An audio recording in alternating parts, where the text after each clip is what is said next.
Hey, it's Kaufman is Alive. I look at comic books new and old. Today we're going back 30 years to the Age of Apocalypse as I continue my review the Age of Apocalypse series covering all the single issues. And today I'm looking at Generation Next issue number 3 and 4, finishing out this series. Go check out all my other reviews. I'm nearly done here covering all the single issues before we move on to X-Men Omega. And thanks again for watching. Please subscribe while you're here. So we got Chris Bachalo doing the artwork on here, and this is the real big draw to me in this series. And this really, I think, is my favorite series in all of the Age of Apocalypse. It really feels like these characters are in hell, which I think was the point. And first off, we got these great covers here. They're actually connecting covers, as you can see. And issues 1 and 2 also connect to each other. So go check that video out and you can check those out.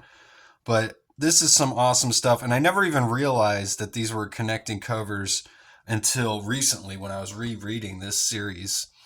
The logos, I've never understood the checkerboard logo at the top. It's the only Age of Apocalypse series that does this. And I still don't understand the meaning behind it except just to make it look different, I suppose.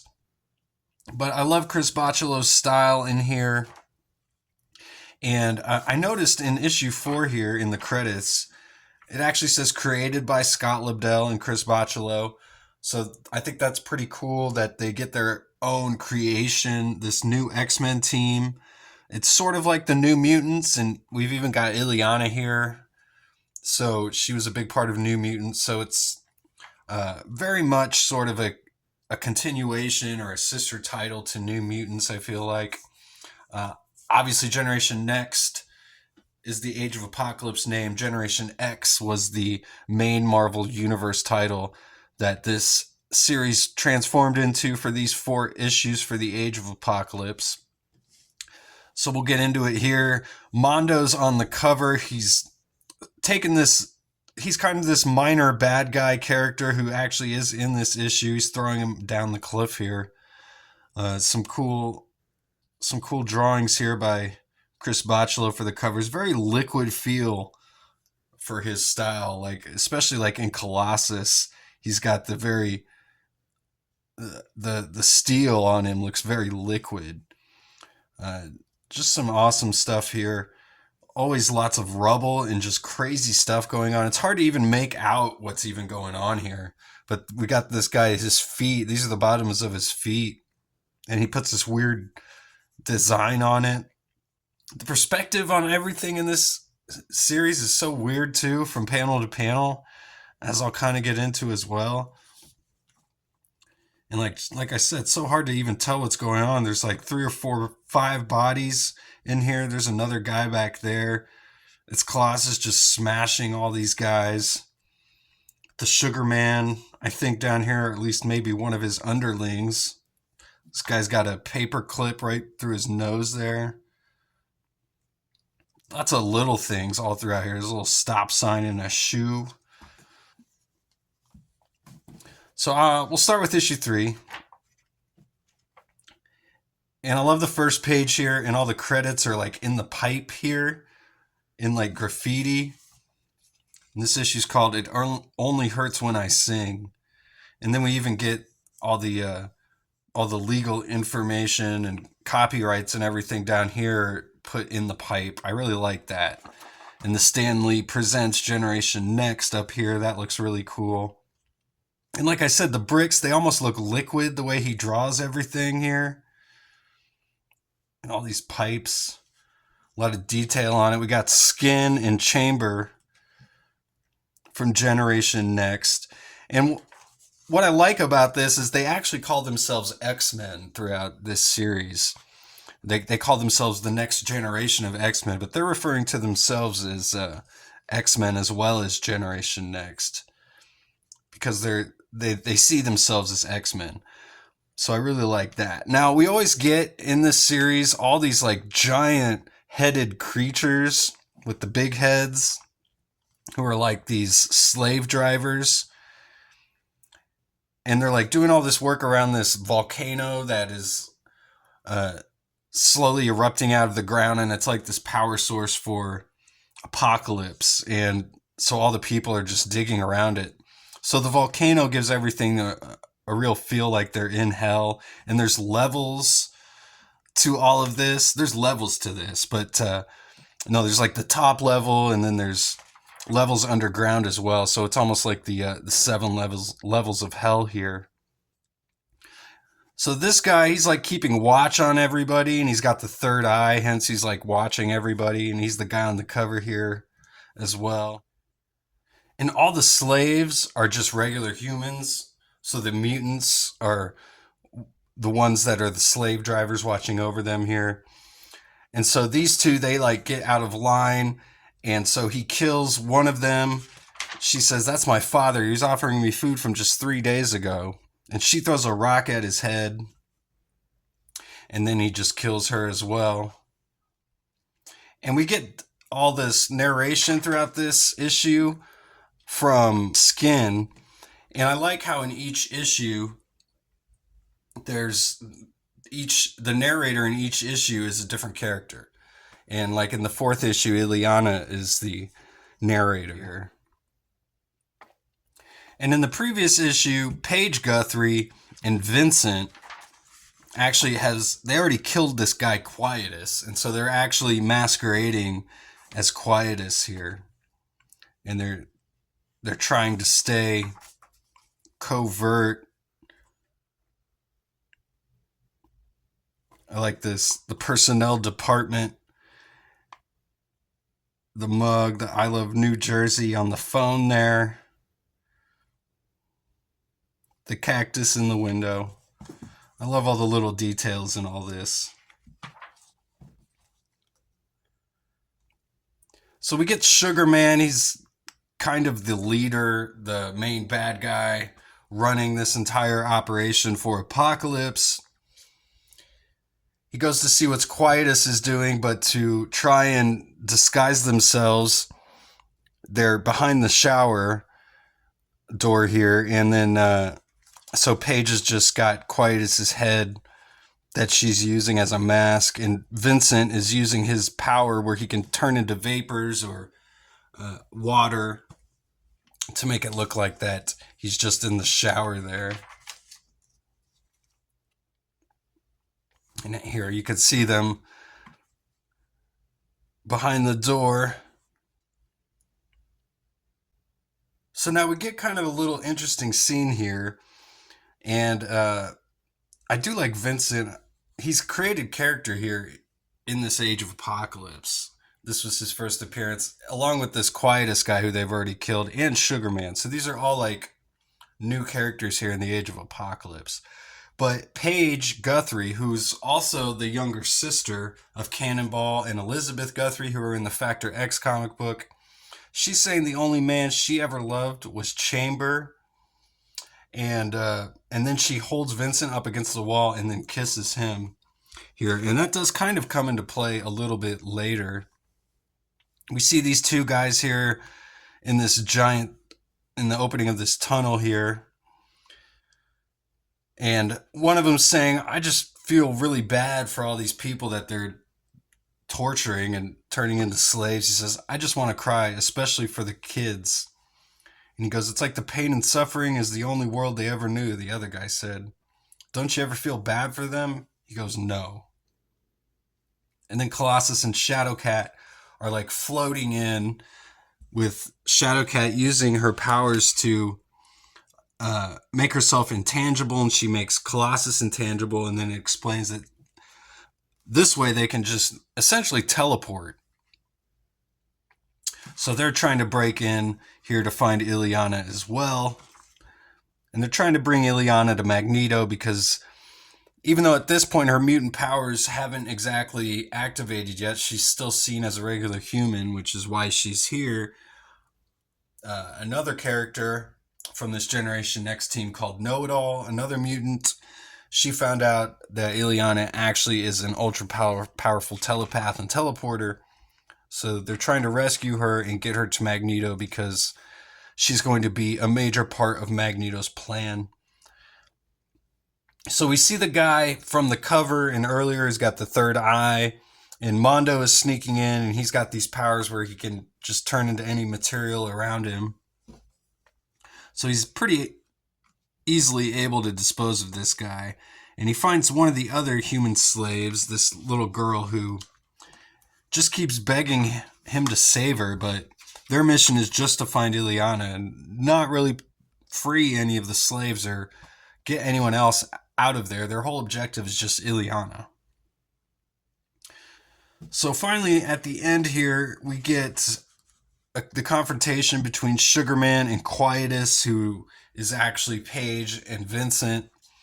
And they've captured Chamber and Skin, so they want Quietus to kill them and take them out and, basically prove the loyalty, because at this point, Sugarman's kind of having his doubts about Quietus.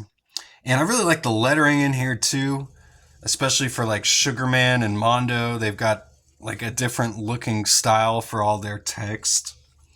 Shout out the letters here. We've got Starkings and Comicraft doing the letters.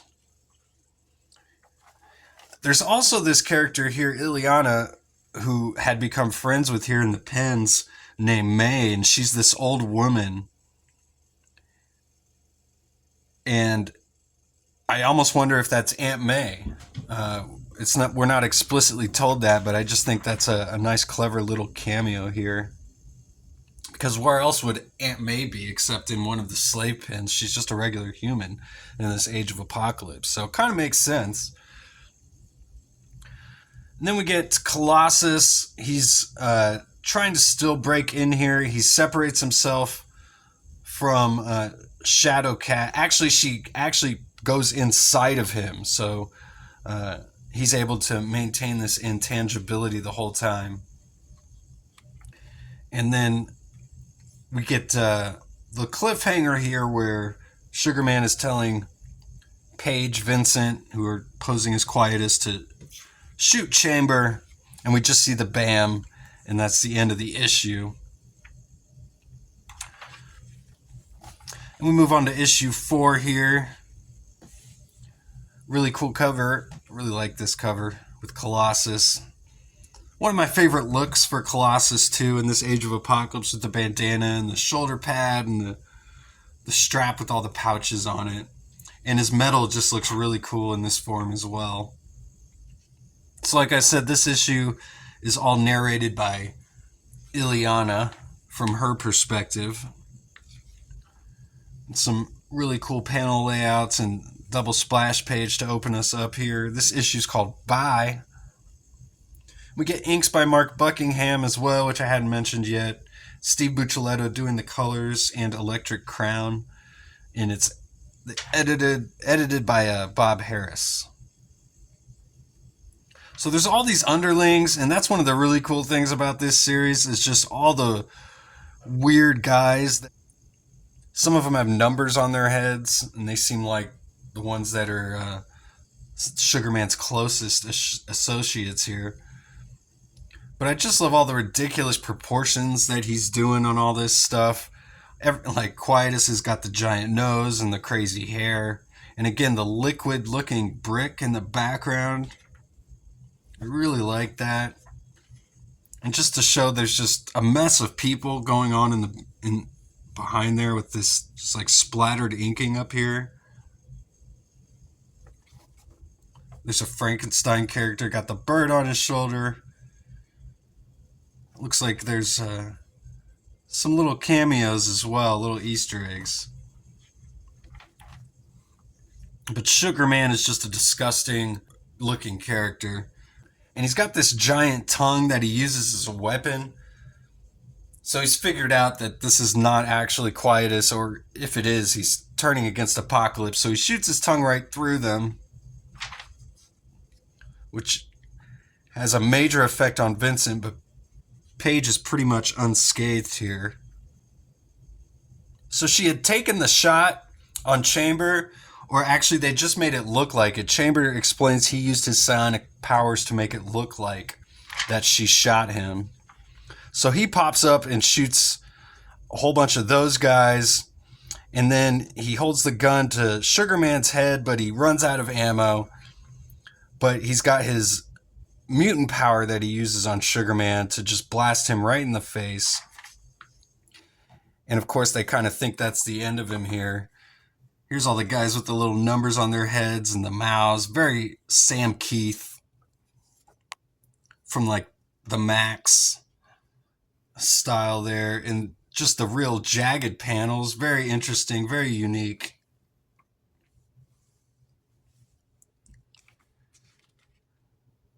We see Mondo here. He's starting to make his move as he gets further inside here. Mondo's actually rescued Illyana at this point. She's inside of him, but the longer that she's inside of him, she could die.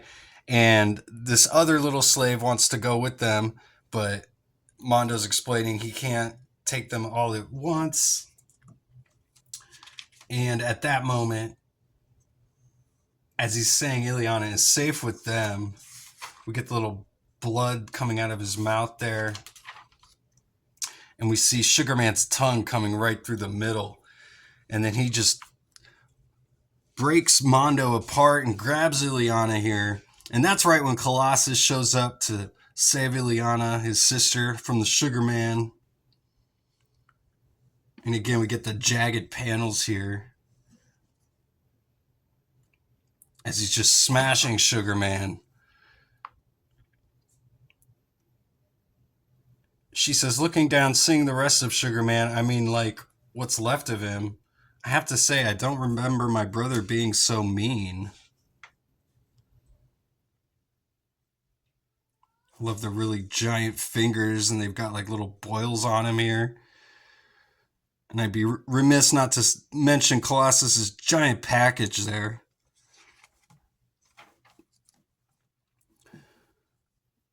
So obviously they've still got all these other guys to deal with as well. Shadowcat finally makes her presence known, getting out of inside of Colossus. And she tells them all to get out of here. And her and Colossus are going to try and free all the slaves. But Colossus says, no, our responsibility is to get Illyana to Magneto. So they have a little bit of a standoff and disagreement here. She calls him selfish. Paige is yelling, don't leave us. Vincent has stopped breathing. He ain't going to survive.